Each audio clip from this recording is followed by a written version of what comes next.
கதை நயனம் நேயர்களுக்கு வணக்கம். இது அமரர் கல்கியின் பார்த்திபன் கனவு பாகம் 2 14ஆம் அத்தியாயம் வயதான தோஷம். அந்த காலத்தில் தமிழகத்தில் வாழ்ந்த முக்கியமான சைவ பெரியார்களில் ஒருத்தர் அப்பர். விக்ரமன் நாடு கடத்தப்பட்ட போது அவர் ஸ்தல யாத்திரைகள் எல்லாம் முடிச்சுட்டு திரும்ப காஞ்சிக்கு வந்ததா குந்தவைக்கு தெரிய வந்தது. அவரை பார்க்கணும் அப்படின்னு சைவ மடாலயத்துக்கு ஒரு நாள் போயிருந்தா. சுவாமி, இவ்வளவு தள்ளாத நிலையில கூட எதுக்காக பிரயாணம் செய்யணும்? நீங்க தரிசிக்காத ஸ்தலம் இன்னும் இருக்கா என்ன? எங்க போயிருந்தீங்க? குழந்தாய், தில்லைப்பாதி வரைக்கும் போயிருந்தேன். பொன்னம்பலத்துல ஆடும் பெருமான எத்தனை தடவை தரிசிச்சாதான் என்ன? இன்னும் பார்க்கணும் அப்படின்னு கண்கள் இன்புறதானே ஆசைப்படுது அப்படின்னு சொல்லிட்டு பாசுரம் பாட ஆரம்பிச்சுட்டாரு அப்பர். வழக்கமாக இது எல்லாத்தையும் கேட்டு பக்தியில் மூழ்கிற குந்தவைக்கு இன்னைக்கு அது மேலே மனம் போகவே இல்லை. அப்பர் பதிகத்தை பாடி முடிச்சதும் குந்தவி, சுவாமி, சோழ நாட்டில் யாரோ ஒரு புது சிவனடியார் வந்திருக்காராமே, ராஜரீக காரியத்துலலாம் தலையிடுறாரா? உங்களுக்கு ஏதாவது தெரியுமா? அவளோட கேள்வியை கூட முழுசா கேட்காத அப்பர் பதில் சொல்ல தொடங்கினார். அந்த பிள்ளைக்கு பேரு ஞானசம்பந்தன். பேர் கூட எவ்வளவு பொருத்தமா இருக்குன்னு பாத்தியா? பால்மணம் கூட மாறாத அந்த பாலகன் எப்படி இவ்வளவு சிவபக்தியோடு இருக்கான்? இப்படி அவர் சம்பந்தமே இல்லாத பதில்களை சொல்லிட்டு இருக்கும்பொழுது குந்தவி பொறுத்து பார்த்தா. கடைசியா, சுவாமி, நான் ஒருத்தரை பற்றி கேட்குறேன், நீங்கள் ஒருத்தரை பற்றி சொல்கிறீங்க. நான் மீசை கூட முளைக்காத பாலகனை பற்றி கேட்கல, ஜடாமகுடதாரி புலித்தோல் போத்தியவரை பற்றி கேட்குறேன். ராஜரீக விஷயங்களில் கூட தலையிட்டுக்கிட்டு இருக்காரே. என்னம்மா சொல்கிற? அப்படி யாரையும் எனக்கு தெரியாதே. சைவத்தையும் வைஷ்ணவத்தையும் 2 கண்கள் போல காத்து வளர்க்குறவர் உன்னோடைய தந்தை.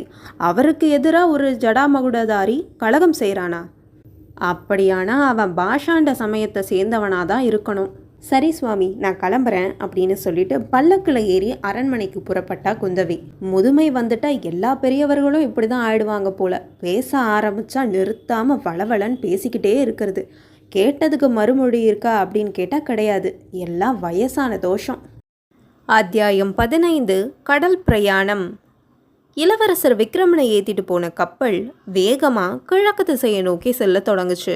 அதே சமயத்தில் அவனுடைய உள்ளத்தில் என்னென்னவோ எண்ணங்கள் எல்லாம் அலையலையாக எழுந்து கொந்தளிச்சுட்டு இருந்துச்சு. பார்த்திப மகாராஜா சோழ நாட்டை பற்றி கண்ட கனவுகள் எல்லாம் அவனுக்கு ஞாபகத்துக்கு வந்தது. கடல் பிரயாணம் செய்யணும் அப்படின்னு அவர் ரொம்பவே ஆசைப்பட்டார். கம்பீரமான பெரிய பெரிய கப்பல்களில் சோழ நாட்டு வீரர்கள் பிரயாணம் செய்து கடலுக்கு அப்பால் உள்ள தேசங்கள் எல்லாத்துலேயும் வெற்றி கொடி நாட்டணும் அப்படின்னு அவர் ஆசைப்பட்டார். அவரோட ஆசை இன்னைக்கு இப்படி வினோதமான முறையில் நிறைவேறியிருக்கு. இப்படி அவன் யோசிச்சுக்கிட்டே இருக்கும்பொழுது கப்பலின் தலைவன் சில ஆட்களோடு வந்து அவனை பின்னப்பட்டு இருந்த சங்கிலியை விளக்கினார். ஏன் இப்படி பண்ணீங்க அப்படின்னு விக்ரமன் கேட்க, சக்கரவர்த்தியின் ஆணை அப்படின்னு பதில் வந்தது. என்ன எங்கே கொண்டு போயிட்டுருக்கீங்க? இங்கேருந்து 12 நாட்கள் பிரயாணம் செய்தால் ஒரு தீவு வரும், அங்கே தான் உன்னை இறக்கி விட வேணும் அப்படின்னு கட்டளை விதிச்சிருக்காங்க. அங்கே யார் வசிக்கிறாங்க? அதெல்லாம் எங்களுக்கு தெரியாது. தீவுக்கு போய் சேர்ற வரைக்கும் நீங்கள் இந்த கப்பலில் எங்கே வேணும்னா சுயேட்சையாக நடமாடலாம்.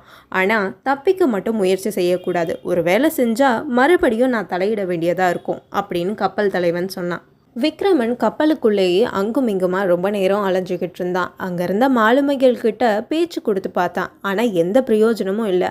அவனை பொறுத்த வரைக்கும் விக்ரமன் சம்மந்தப்பட்ட எல்லா விஷயத்துலையும் அவங்க ஊமையாக தான் இருந்தாங்க.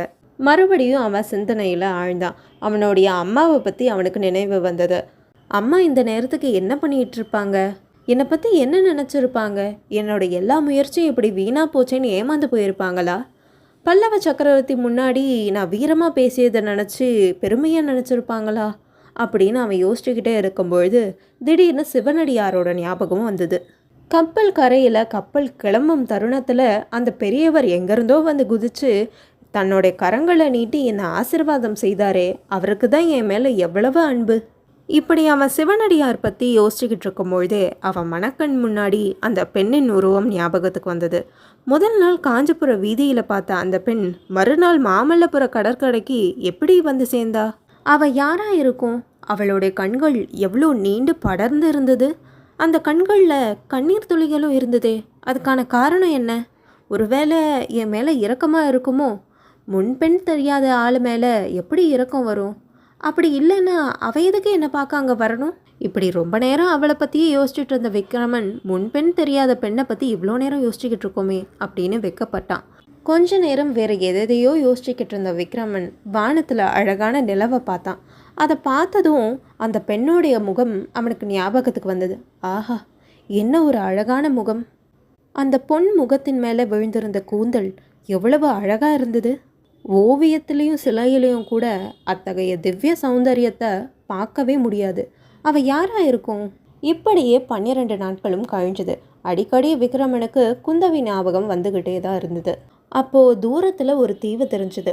கப்பல் தலைவன், இளவரசே, அதோ தெரிகிறதே, அந்த தீவில் தான் உங்களை இறக்கி விடும்படி கட்டளை. உங்களுக்கு நீந்த தெரியும்ல? நான் இறங்க மாட்டேன் அப்படின்னு சொன்னால் என்ன செய்வீங்க? மரக்கட்டையில் கட்டி மிதக்க விடும்படி எங்களுக்கு கட்டளை. உங்களுடைய விருப்பம் என்ன? நானே இறங்கிக்கிறேன். விக்ரமன் கப்பல்ல இருந்து இறங்கி ஒரு மரக்கட்டையோட உதவியோட அந்த தீவை நோக்கி நீந்திக்கிட்டே போனான். அங்கே பார்த்தா கடற்கரையில் நிறைய மனிதர்கள் இருந்தாங்க. அவங்கெல்லாம் யாரு? எதுக்காக கடற்கரையில் வந்து கூடி நிற்கிறாங்க? அவங்கெல்லாம் என்ன பாஷை பேசுவாங்க? அப்படின்னு நிறைய கேள்விகள் விக்ரமனுக்கு இருந்தது.